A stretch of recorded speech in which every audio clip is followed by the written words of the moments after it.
अमरावती जिले में इस बार अप्रैल के महीने में लगातार हो रही बारिश से ग्रामीण जिले में काफी नुकसान हुआ है। कई जगह लोगों के घर के छप्पर उड़ गए, जबकि फसल और फल बाग को भी काफी नुकसान हुआ है।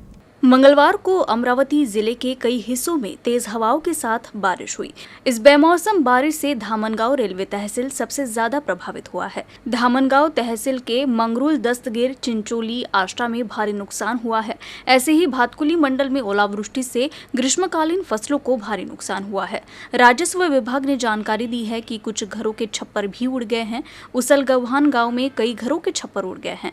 यहाँ घर के छत उड़ जाने से 70 क्विंटल कपास भी बारिश में भीग गया है। इससे यहाँ के किसानों को भारी नुकसान हुआ है। खराब मौसम से प्याज और तिल की फसल को काफी नुकसान हुआ है। इसलिए किसानों ने मांग की है कि सरकार पंचनामा कराने के बाद मुआवजा प्रदान करे। बार बार हो रही बेमौसम बारिश से सबसे ज्यादा किसानों को नुकसान हो रहा है। अमरावती में बेमौसम बारिश से कृषि उत्पन्न बाजार समिति में खुले में रखा अनाज गीला होकर बर्बाद हो गया। मौसम विभाग ने विदर्भ में 30 अप्रैल तक तेज हवाओं के साथ बेमौसम बारिश की चेतावनी दी है, जिसके अनुसार मंगलवार की शाम अमरावती शहर और ग्रामीण क्षेत्रों में बारिश के साथ ओलावृष्टि हुई। लेकिन ये बेमौसम बारिश अब किसानों के लिए मुश्किलों का कारण बनती जा रही है। अगले 1.5 महीने बाद खरीफ सीजन शुरू हो जाएगा, इसलिए किसान अब अपनी फसल को जल्द से जल्द बेचना चाह रहे हैं। अमरावती जिले के बहुत से किसान अपना अनाज बेचने के लिए बाजार समिति में लाए थे, लेकिन अचानक से आई बारिश में खुले में रखा उनका अनाज गीला होकर बर्बाद हो गया। बारिश में गेहूं और सोयाबीन पूरी तरह भीग गया है, जिससे किसानों को भारी नुकसान हुआ है। हालांकि किसानों के माल के भंडारण के लिए बाजार समिति में शेड बना हुआ है, लेकिन व्यापारी अपना माल वही रख देते हैं, जिससे किसानों का अनाज बाहर खुले में रहता है। ऐसे में किसानों को ही आर्थिक नुकसान उठाना पड़ रहा है। माझं नाव विनोद दारोकार आहे। मी दिवसा तहसीलमधून कुऱ्हा या गावातून 25 पोते सोयाबीनला विक्रीला आणले होते, पण पावसाची अचानक हजेरी लागल्यामुळे आमचा माल ओला झालेला आहे आणि आमचं माप होते का नाही होते आता हा गंज प्रश्न आहे। किती नुकसान झालं साधारणतः? नुकसान आता काय 25 क्विंटलचा माप झाला आहे, तर 25 क्विंटल मागे समजा 3-4 क्विंटलचं नुकसान आमचं सहज होणार आहे। अमरावती जिले में अवैध रेत उत्खनन धड़ल्ले से जारी है। हाल ही में चांदूर बाजार तहसील में रेत तस्करों ने ट्रैक्टर से पुलिस टीम और तलाठी को कुचलने का प्रयास किया था, जबकि एक पुलिस कांस्टेबल को एट्रॉसिटी के मामले में फंसाने की धमकी दिया गया था। वैसे भी पुलिस प्रशासन अपनी जान जोखिम में डालकर रेत माफियों पर लगाम लगाने के लिए कार्रवाई कर रहा है। दूसरी ओर राजस्व विभाग इस पर अनदेखी कर रहा है, जिससे राजस्व विभाग पर गंभीर आरोप भी लग रहे हैं। भाजपा पदाधिकारियों ने तहसील कार्यालय पर धावा बोला और रेत माफियों पर कार्रवाई की मांग के साथ ही कार्रवाई नहीं होने पर उग्र आंदोलन की चेतावनी भी दी है। अमरावती जिले में अवैध रेत खनन के साथ साथ अवैध रूप से बिक्री भी हो रही है। इतना ही नहीं, बल्कि रेत माफिया कार्रवाई करने गए अधिकारी और कर्मचारियों को धमकी भी दे रहे हैं। इस तरह के कई मामले सामने आ चुके हैं, लेकिन इसके बावजूद रेत माफियाओं पर कठोर कार्रवाई नहीं होने से रेत माफियाओं का धंधा और भी फल फूल रहा है। इसलिए अब राजस्व विभाग से कार्रवाई की मांग करते हुए भाजपा पदाधिकारियों ने तहसीलदार को निवेदन सौंपते हुए कार्रवाई की मांग की। साथ ही चेतावनी दी कि अगर कोई कार्रवाई नहीं की गई तो जोरदार आंदोलन भी किया जाएगा। 5-6 दिवसापासून भारतीय जनता पार्टीचे एक पथक या रेती तस्करांच्या विरुद्ध धडक मोहीम राबवत आहे। अशा परिस्थितीत आम्हाला असं आढळून आलं की रेती तस्करांनी नवीन उपक्रम राबवण्याचा प्रयत्न केला की नदीतली रेती काढून त्याचा थप्पा लावायचा आणि तो थप्पा महसूल प्रशासनाच्या माध्यमातून पकडून द्यायचा आणि त्या महसूल प्रशासनाच्या माध्यमातून तो रेतीचा थप्पा हर्रास केला जायचा। तो थप्पा पुन्हा ते विकत घ्यायचं आणि त्या हर्रासीत गेल्या समोरचे 10 दिवस त्यांना ती पास मिळत होती। त्या पासेच्या माध्यमातून त्या थप्प्याच्या माध्यमातून ती रेती तस्करी रोज चालू आहे। म्हणजे 40 बर्राचा हर्रास जर घेतला तर रोज 100 बर्रास रेती उत्खनन करून त्या माध्यमातून तिथून तस्करी होत आहे। चांदूर बाजार तालुक्यातील सर्व रेती घाटामध्ये महसूल विभागाच्या आणि पोलीस प्रशासनाच्या सहकार्याने फार मोठ्या प्रमाणात रेती तस्करी निर्माण झालेली आहे आणि त्या रेती तस्करीच्या माध्यमातून अपघाताचे प्रमाण आणि चोरीचे प्रमाण आणि क्राईमचे प्रमाण मोठ्या प्रमाणात वाढलेले आहे। गेल्या काही दिवसात आपण जर पाहिलं तर मोठे ॲक्सिडंट या रेती तस्करीच्या माध्यमातून, रेती चोरीच्या माध्यमातून झाले. अनेकांचे जीव गेले. 2 दिवस अगोदरच चांदूर बाजार पोलीस स्टेशनच्या अधिकाऱ्यांवर रेती चोरांनी ट्रॅक्टर अंगावर चढवून त्यांना जीवे मारण्याचा प्रयत्न केला.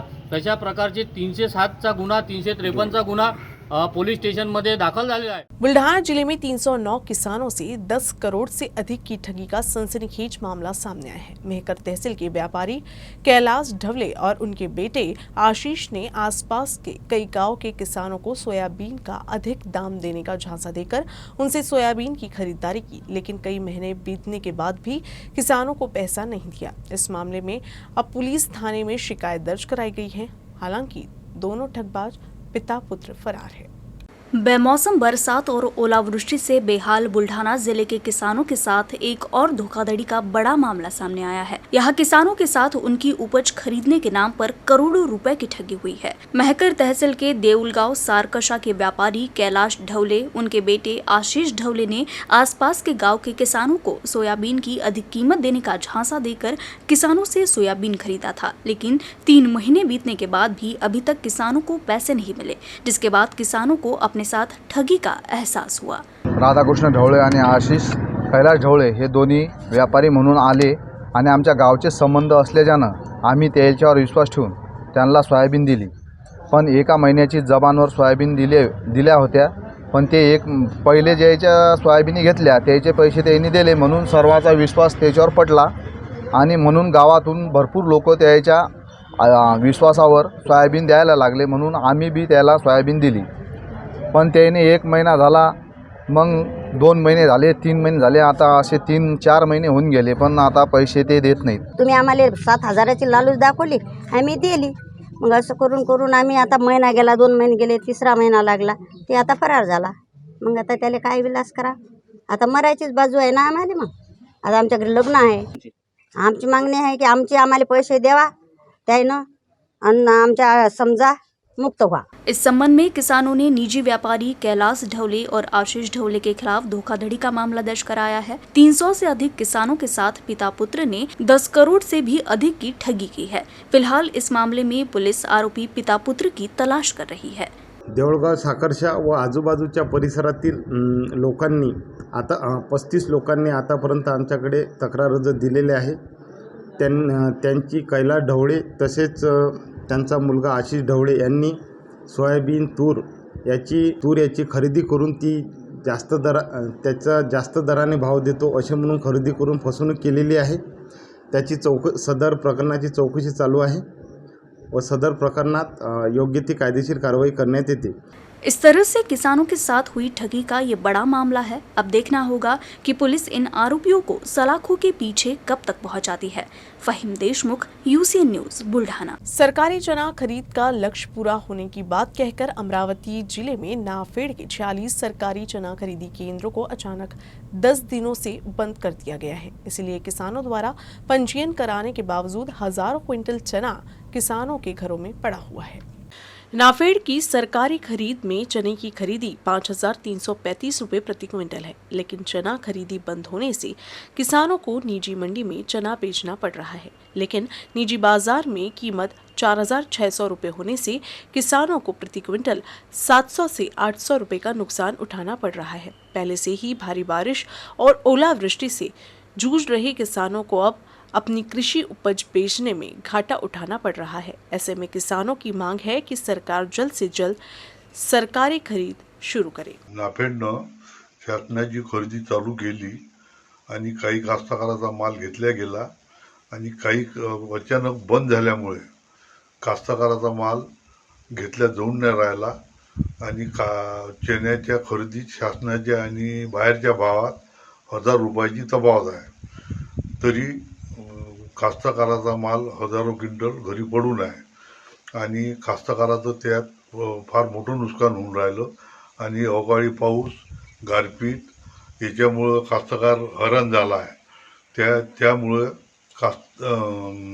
आपल्या गव्हर्नमेंटनं शासनाची खरेदी लवकरात लवकर चालू करून कास्तकारांना दिलासा दिला पाहिजे असं मी कास्तकार या नात्यानं गव्हर्नमेंटला विनंती करतो की त्यांनी शासनाची खरेदी लवकरात लवकर चालू करण्यात यावी. ऊंची लहान पण कीर्ती महान, इस मराठी कहावत को अमरावती जिले के दरियापुर तहसील के रावल गांव के किसान अक्षय चोरे ने सच साबित कर दिया है। अक्षय का कद केवल 3 फुट है और गांव के कई लोग उसका मजाक उड़ाते थे, लेकिन अक्षय ने अपने 1.25 एकड़ खेत में 100 क्विंटल प्याज का उत्पादन कर लोगों को चौंका दिया है।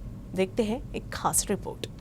ये अमरावती जिले के दरियापुर तहसील के रावल गांव के अक्षय चोरे हैं। कई लोग उनका मजाक उड़ाते थे क्योंकि वो केवल 3 फीट लंबा है। गांव में अपनी मां के साथ रहने वाले अक्षय को सभी जानते हैं। अक्षय की मां की लंबाई भी 3.5 फीट है। उनकी मां अक्षय के पैदा होने के 3 महीने बाद ही पति से अलग हो गई थी। रेखा चोरे अक्षय को लेकर अपने पिता के गांव रावल गांव में बस गई। अक्षय के दादा ने उन्हें रहने के लिए एक मकान और 3 एकड़ खेत दिया था। दोनों मां और बेटे ने मिलकर अपनी विकलांगता को हराकर 1.25 एकड़ खेत में महज 3 महीने में 100 क्विंटल प्याज का रिकॉर्ड उत्पादन लिया है। पूरे तहसील में उनकी चर्चा है। माझं शिक्षण हे MA इकॉनॉमिक्स ॲग्रिकल्चरमध्ये झालेलं आहे। तसेच मागील 3 वर्षापासून मी शेत बघतो। शेती ही आईला वारसा हक्काने मिळालेली असून ती शेतीची मालक आहे आणि यावर्षी आम्ही कांदा या पिकाची लागवड केली होती, जी 30 गुंठ्यांमध्ये होती। यामध्ये आम्हाला एकूण 100 क्विंटल उत्पादन मिळालं आणि हा कांदा विशेषतः लागवड केलेला नसून हा पेरणी यंत्राने पेरणी केलेला कांदा आहे। त्यामुळे लागवडीच्या कांद्यापेक्षा याला येणारा खर्च जो आहे तो कमी येतो, अर्ध्यापेक्षाही कमी खर्चात जास्त उत्पन्न मिळतो आणि या कांद्याला व्यवस्थापनात लागवडीच्या कांद्यापेक्षा कमी प्रमाणात मजुरी लागते, ज्यामुळे एकूण उत्पन्नात जास्त भर पडते। तसेच एकूण खर्च कमी असल्यामुळे इतर कांद्यापेक्षा एकूण उत्पादन जास्त मिळतं। तसंच भावानुसार आपल्याला या पिकाची काढणी करता येते। या पेरणीच्या कांद्याला एकरी खर्च हा 30,000च्या आसपास येतो आणि त्यातून उत्पन्न जवळपास 1,50,000 ते 1,80,000 पर्यंत मिळू शकतं, तेही 9 रुपये किलो या रेटने, कारण या कांद्याचे उत्पन्न हे 150 क्विंटलपर्यंत पोहोचते एकरी। प्राथमिक शिक्षा पूरी करने के बाद उन्होंने अपनी माध्यमिक शिक्षा आसेगांव पुरना में पूरी की। अक्षय ने कहा कि मैं इकोनॉमिक्स का स्टूडेंट हूँ, कृषि अर्थशास्त्र मेरा विषय था, इसीलिए मुझे इस बात की जानकारी है कि खेती की वित्तीय योजना कैसी की जानी चाहिए। बोया गया प्याज खेती वाले प्याज की तुलना में आर्थिक रूप से अधिक सस्ता होता है। प्याज बोने की लागत से आधे से भी कम में अधिक उपज मिलती है। चूँकि श्रम लागत भी कम हो जाती है, इसलिए कुछ आय बहुत बढ़ जाती है। प्याज बोने की अवधि अपनी योजना के अनुसार कम या ज्यादा कर सकते। कुल मिलाकर अक्षय कई लोगों के लिए रोल मॉडल बन गए हैं और उन्होंने अपना आदर्श स्थापित किया है। अमरावती में श्रद्धा फुल फैमिली शॉपिंग मॉल में एक ही छत के नीचे सभी उम्र के ग्राहकों के लिए आकर्षक परिधान उपलब्ध है, इसीलिए श्रद्धा शॉपिंग मॉल को ग्राहक पसंद कर रहे हैं। अमरावती शहर में जयस्तंभ चौक के पास तख्तमल स्टेट और नांदगांव पेट में विजिलैंड, ये दोनों स्थानों पर श्रद्धा फुल फैमिली शॉपिंग मॉल है। श्रद्धा मॉल पर ग्राहकों का अटूट विश्वास है। श्रद्धा मॉल अपनी विशाल वैरायटी के लिए जाना जाता है। यहाँ एक ही छत के नीचे पूरे परिवार के लिए आकर्षक परिधान उपलब्ध है। महिलाओं के लिए यहाँ बनारसी साड़ी, घाघरा ड्रेस, फैंसी साड़ी, पुरुषों के लिए आकर्षक मेंस वेयर, एथनिक वेयर उपलब्ध है। श्रद्धा शॉपिंग मॉल में लेटेस्ट ट्रेंड कलेक्शन है। ये सभी परिधान यहाँ बहुत ही किफायती दाम में उपलब्ध है। कोई भी त्योहार हो या मौजूदा शादियों का सीजन, शॉपिंग मॉल ग्राहकों की पहली पसंद होता है। इसीलिए श्रद्धा साड़ीज और शॉपिंग मॉल को अमरावती के नागरिकों से भेंट देने की अपील की गई है।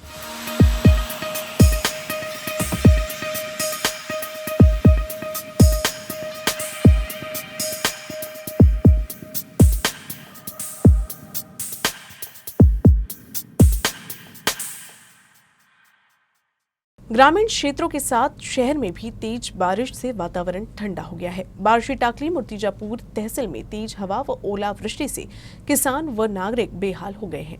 यहाँ बिजली की चमक के साथ झमाझम बारिश हुई। अकोला, मूर्तिजापुर, बार्शी टाकली, तेल्हारा, अकोट, बालापुर और पातूर तहसीलों में तेज हवाओं के साथ बारिश हुई, जबकि कुछ स्थानों पर ओलावृष्टि भी हुई है। नागपुर के क्षेत्रीय मौसम विभाग ने शनिवार 29 अप्रैल तक जिले में बिजली की गड़गड़ाहट के साथ बारिश की संभावना जताई है। इस दौरान 40 से 50 किलोमीटर प्रति घंटे की रफ्तार से हवा चलने की संभावना है।